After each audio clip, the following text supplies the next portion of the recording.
Hello, my dear students. Welcome to my channel Scholarly Minds and I hope you all are having fun.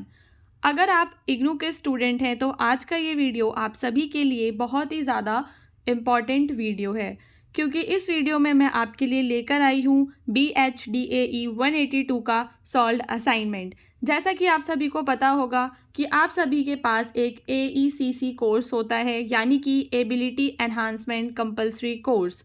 सो यहाँ पर जो course है वो है आपका BHDAE 182 यानी कि हिंदी भाषा और संप्रेषण का। स्टूडेंट्स, जब भी आपके पास इग्नू में कोई भी पेपर आप लोग लेते हैं उसका आपको असाइनमेंट ज़रूर बना के देना होता है। असाइनमेंट के आपके मार्क्स बहुत ही ज़्यादा इंपॉर्टेंट होते हैं। तो आज का ये वीडियो उसी के सॉल्व्ड असाइनमेंट से रिलेटेड है। वीडियो को पूरा एंड तक देखना। ये वाला जो असाइनमेंट है बच्चों, ये है आपका जुलाई 2024 के स्टूडेंट्स के लिए और साथ ही साथ वो बच्चे जो जनवरी 2025 में एडमिशन लेंगे उनके लिए भी यही वाला असाइनमेंट रहने वाला है। जुलाई 2024 में जिन भी बच्चों ने इग्नू में BA ऑनर्स में एडमिशन लिया उनके पास ये वाला कोर्स ज़रूर होगा और आपको इसका असाइनमेंट कंपलसरी है बनाना। ठीक है। हिंदी भाषा और संप्रेषण यानी कि ये हिंदी का टॉपिक है। सारे आंसर्स आपके हिंदी लैंग्वेज में ही आपको लिखने हैं। मैंने देखा है कि ज़्यादातर जो नॉर्थ ईस्ट के स्टूडेंट्स होते हैं उनको काफ़ी ज़्यादा डिफ़िकल्टी आती है हिंदी मीडियम के असाइनमेंट्स को बनाने में। यहाँ पर आपकी सारी की सारी जो प्रॉब्लम है बच्चों वो सॉल्व हो जाएगी। सबसे पहले मैं आपको दिखा देती हूँ आपका क्वेश्चन पेपर। ये जो मैंने PDF खोला हुआ है ये आपके क्वेश्चन पेपर का PDF है। इसके बाद मैं आपको आंसर्स भी दिखाऊंगी। स्टूडेंट्स, ये BAG का पेपर है। जब भी आप अपना असाइनमेंट बनाते हैं तो सबसे पहली चीज़ जो आपको मैं बता दूं वो ये है स्टूडेंट्स की जो आपके असाइनमेंट का फ्रंट पेज होगा उस पर क्या क्या डिटेल्स होनी चाहिए। यहाँ पर ये सारी की सारी डिटेल्स दे रखी हैं। अनुक्रामक का मतलब होता है, जिन बच्चों को नहीं पता मैं बता दूं, इसका मतलब होता है आपका रोल नंबर, नाम यानी कि बच्चों आपका नेम, पता यानी कि स्टूडेंट्स योर एड्रेस, देन आपका पाठ्यक्रम कोड, सत्रीय कोड और अध्ययन केंद्र यानी कि जो भी आपका रीजनल सेंटर है उसका यहाँ पर आपको कोड लिखना है और उसका नाम लिखना है। दिनांक का मतलब होता है इंग्लिश में डेट। यहाँ पे मैंने हर एक वर्ड का इंग्लिश मीनिंग सिर्फ इसलिए बताया है नॉर्थ ईस्ट वाले स्टूडेंट्स के लिए जिनको हिंदी में प्रॉब्लम आती है। अब क्या दे रखा है कि उत्तर पुस्तिका में केवल आपको क्या करना है, फुल स्केप के आकार के कागज़ का इस्तेमाल करें और उनको अच्छी तरीके से बांध लें। यानी कि आपको क्या करना है, जो आपकी A4 साइज़ की शीट्स आती हैं दोनों साइड लाइनों वाली, ठीक है, कौन सी शीट्स का आप लोगों को यूज़ करना है, A4 साइज़ शीट, एंड जो लाइंस रहेंगी वो बोथ साइड पे उसमें लाइंस होनी चाहिए। आप दोनों साइड आंसर्स को लिख सकते हैं, कोई इशू नहीं रहने वाला।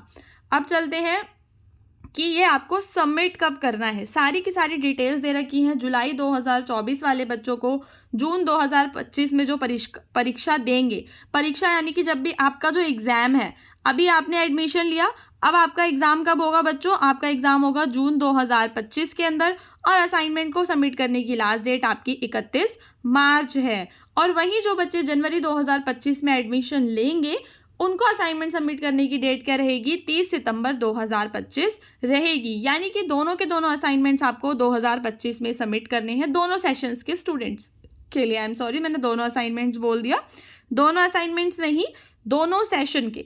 जुलाई सेशन वाले 31 मार्च तक करेंगे, जनवरी सेशन वाले 30 सितंबर तक करेंगे। ठीक है। अभी हम चलते हैं स्टूडेंट्स डायरेक्टली, अब हम चलते हैं क्वेश्चन पेपर पे। ये रहा आपका क्वेश्चन पेपर। आपको किन किन प्रश्नों के उत्तर देने हैं और कैसे देने हैं उस पर आपको ध्यान देना है। ये जो वीडियो है इसको ध्यान से देखो। सबसे पहली चीज़ कि सारे क्वेश्चंस के आंसर्स देने हैं। खंड का, खा और ग में आपका प्रश्न पत्र जो है वो विभाजित है। खंड का में जो है आपको दिख रहे होंगे 4 क्वेश्चंस, चारों मत कर देना।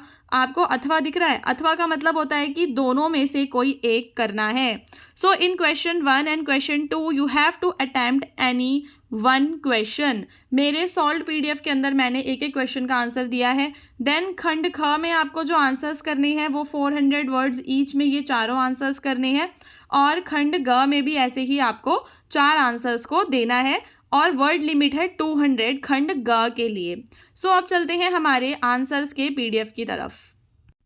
माय डियर स्टूडेंट्स, ये रहा आपका BHDAE हिंदी भाषा और संप्रेषण का सॉल्व्ड असाइनमेंट। सो यहाँ पे हम आपको दिखा देंगे कि आपके जो आंसर्स हैं वो कितने अच्छे से डिटेल्ड लिखे हैं। मुझे तो ऐसा लगता है कि ये one of the best PDF रहने वाला है। आपको यूट्यूब पे जितने भी पीडीएफ मिलेंगे वो इतने ज़्यादा अपडेटेड नहीं मिलेंगे, और ओल्ड आंसर्स को लिखने से क्या होता है, आपको कम मार्क्स मिलते हैं। यहाँ पर जो आंसर्स हैं वो सारे के सारे अपडेटेड हैं, लेटेस्ट हैं।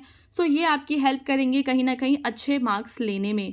सबसे पहली चीज़, आपको असाइनमेंट में अगर अच्छे मार्क्स चाहिए तो आपको अपनी राइटिंग पे ध्यान देना होगा। You have to write in good handwriting. Okay, handwriting matter करती है। उसके बाद जो आपके आंसर्स हैं उनमें वर्ड लिमिट का आपको ध्यान रखना है, ब्लू एंड ब्लैक पेन का यूज़ करना है, इंपॉर्टेंट पॉइंट्स को आप लोग चाहें तो अंडरलाइन कर सकते हैं। सो इससे क्या होगा कि जब भी कोई एग्जामिनर चेक करेगा तो उसको लगेगा कि उसको ईजिली, मतलब वो हर एक चीज़ को देख पाएगा कि आपने कितना डिटेल में आंसर्स को दिया है। वहाँ पे क्या रहेगा कि आपको अच्छे मार्क्स मिलने की संभावना जो है वो बढ़ जाती है। सो ये रहा आपका खंड का।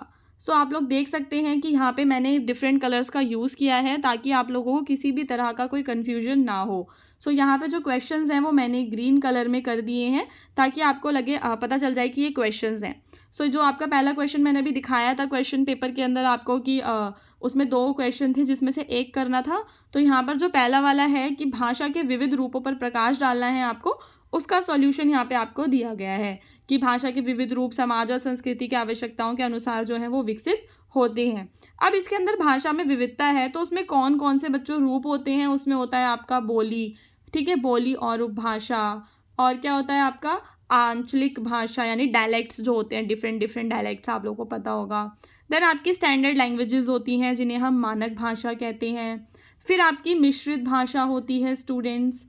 फिर आपकी कोड स्विचिंग, तकनीकी और व्यापारिक भाषा होती है, साहित्यिक भाषा होती है, आधिकारिक या औपचारिक भाषा होती है, धार्मिक भाषा होती है, ठीक है, और युवाओं की भाषा आजकल बहुत ज़्यादा चल रहा है जिसको हम लोग क्या कहते हैं, जिसको हम लोग कहते हैं स्लैंग्स। ठीक है, सो वेरियस स्लैंग्स होते हैं आपके जिसको आप लोग इंटरनेट की भाषा भी कहते हो, जैसे LOL यानी कि laugh out loud, and BTW यानी कि बाय द वे। सो आप लोग देख पा रहे होंगे कि एक ही आंसर के अंदर हमने कितने सारे वेरियस एस्पेक्ट्स को कवर किया है, और कहीं ना कहीं आप लोगों को अंदाज़ा भी लग गया होगा कि ये जो आंसर्स हैं लेटेस्ट हैं और अपडेटेड हैं। इसके अलावा आपको कहीं से भी कुछ और देखने की ज़रूरत नहीं पड़ने वाली, और ये आंसर्स आपके एग्ज़ाम में भी हेल्प करेगा।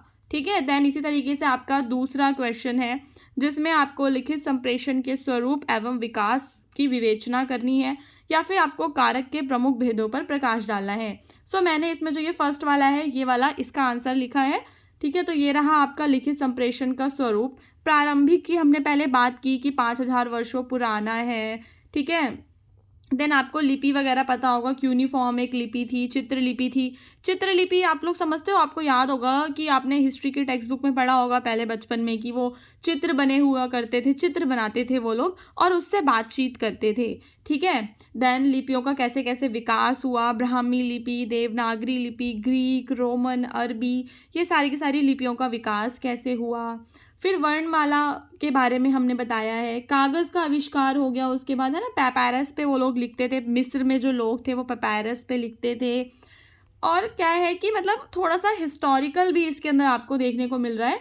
फिर मुद्रण कला का विकास हुआ 15 सेंचुरी में, जो आपको पता होगा कि गुटेनबर्ग जो थे, जोहानस गुटेनबर्ग, उन्होंने मुद्रण कला में काफ़ी ज़्यादा उनका योगदान है, उन्होंने खोज भी की थी।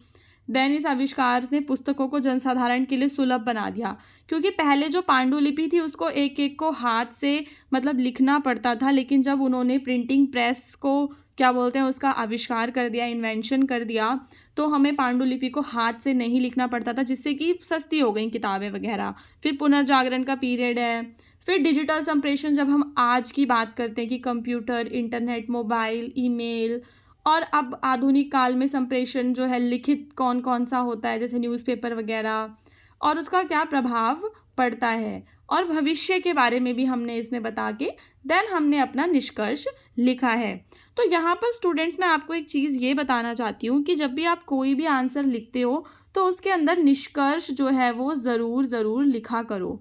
ठीक है, हर एक आंसर में जो निष्कर्ष होता है वो उसका एक इम्पॉर्टेंट पार्ट होता है, साथ ही साथ इंट्रोडक्शन होता है, बीच में आपकी बॉडी होती है। सो आप लोग चाहें तो इन आंसर्स को कॉपी कर सकते हैं अपनी नोटबुक के अंदर। और स्टूडेंट्स जो पूरा का पूरा आपके 10 क्वेश्चंस हैं, so if you want all 10 questions answers, तो आप यहाँ पे दिए गए नंबर पे मैसेज करके अपने PDF को ले सकते हैं। सो यहाँ पे जो आपका नंबर है वो ये है, देखो 706 57 207 47, ठीक है। इस नंबर पे आप लोग मैसेज करेंगे PDF के लिए, वहाँ पे मेरे टीम मेंबर्स आपको रिप्लाई करेंगे, ठीक है। आप लोग अपना कोड बता देना और सेशन भी बता देना, क्योंकि अभी भी जो असाइनमेंट्स हैं पुराने वाले भी सबमिट हो रहे हैं फ़िलहाल। सो कुछ बच्चों को वो वाले भी चाहिए होते हैं। सो आप लोग अपना सेशन बता देंगे और इस नंबर से आपको अपना PDF मिल जाएगा। काफ़ी ज़्यादा नॉमिनल अमाउंट पे हम लोग PDF प्रोवाइड करवा रहे हैं ताकि आप सबकी हेल्प भी हो सके, ठीक है।